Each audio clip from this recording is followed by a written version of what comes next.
क्या विरोधी दल का नेता हुआ तो एक नेता को इतना गाली दिया कि पूरे प्रदेश में सिर्फ सम्राट चौधरी दिखने लगे।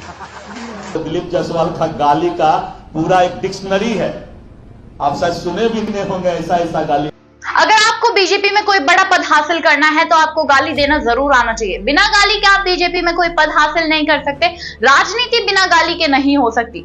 जी हाँ, ये बयान दिए गए बीजेपी के नेताओं द्वारा ही, और एक तो इतने बड़े व्यक्ति है, उनके पास इतना बड़ा पद है, उन्होंने तब ये बयान दिए। सुनिए किसने क्या कहा। क्या विरोधी दल का नेता हुआ तो एक नेता को इतना गाली दिया कि पूरे प्रदेश में सिर्फ सम्राट चौधरी दिखने लगे। दिलीप जायसवाल का गाली का पूरा एक डिक्शनरी है, आप शायद सुने भी नहीं होंगे ऐसा ऐसा गाली।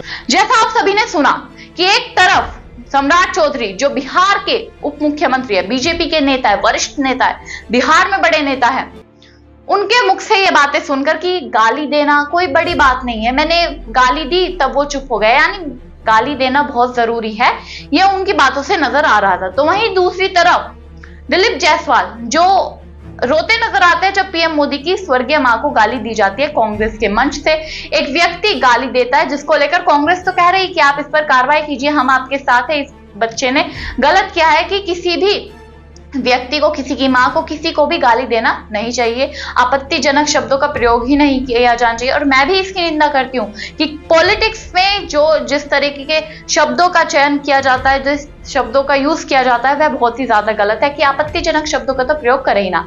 लेकिन दिलीप जायसवाल पीएम मोदी के उस भाषण पर भी रोते नजर आते हैं, लेकिन अब उनका ही ये बयान सामने आ रहा है कि गाली देना कोई बुरी बात नहीं है, अच्छी बात है, आप गाली दीजिए, जहां देना है दीजिए। ऐसे शब्दों का प्रयोग करना किसी ऐसे नेता का जो किसी मुख्य पार्टी से, जो सत्तारूढ़ पार्टी से बिलोंग करता हो, जो देश में राज कर रहा हो, और दूसरी तरफ सम्राट चौधरी खुद ऐसे पद पर है, बिहार के उप मुख्यमंत्री है, बीजेपी के वरिष्ठ नेता है, वो ऐसे शब्दों के बारे में बता रहे कि गाली देना बुरी बात नहीं है, गाली मैंने दी तब वो चुप हो गया। क्या ये सही है?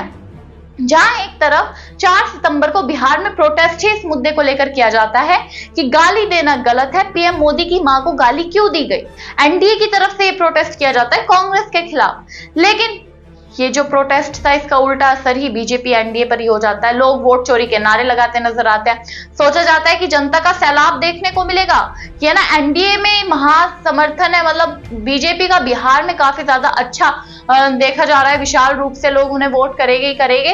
लेकिन वहीं एक व्यक्ति भी नजर नहीं आता, अगर कोई नजर आता है तो वहां पर वोट चोरी के मुद्दे चल रहे हैं। यानी राहुल गांधी की वोटर अधिकार यात्रा का असर अभी भी बिहार में है। खैर ये दूसरी बात है, लेकिन किसी की मां को, किसी को भी आपत्तिजनक शब्दों का प्रयोग करना क्या सही है?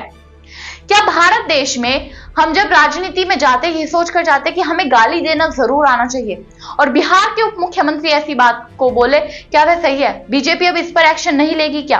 बीजेपी कांग्रेस द्वारा जब गाली दी गई, नहीं कांग्रेस के मंच से दी गई, वो भी किस व्यक्ति ने दी किसी को नहीं पता, जोड़ा जा रहा है कि शायद वो बीजेपी से जुड़ा हुआ, लेकिन बीजेपी ने उस गाली के मुद्दे को इतना बड़ा बना दिया, उस पर राजनीति करनी शुरू कर दी। पीएम मोदी खुद रोते हुए कहते हैं कि मेरी मां को गाली दी गई, इस बात का मुझे दुख नहीं है, कोई बात नहीं, मैं इसको लेकर कुछ नहीं कहूंगा। लेकिन बिहार की जनता इसको लेकर बहुत कुछ कहेगी और वो वोटों से आपको चुप कराएगी। यानी गाली के ऊपर भी राजनीति होने लगी है। माताओं बहनों, आज से 20 दिन बाद नवरात्रि शुरू हो रही है और 50 दिन बाद छठी मैया की पूजा होगी, छठ का पर्व मनाया जाएगा। मैं बिहार की जनता के सामने मां को गाली देने वालों से कहना चाहता हूं,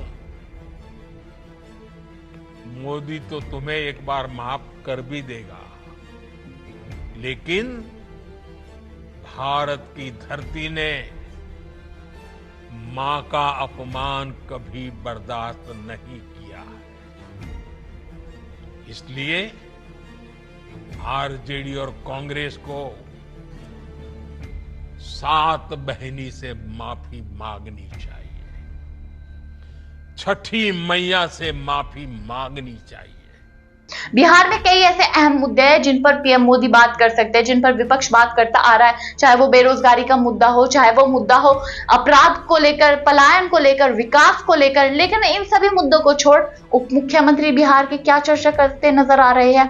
ये वीडियो वायरल हो रही है, तभी हम आपको बता रहे हैं मुद्दे क्या है उनके, कि गाली देना आना जरूरी है।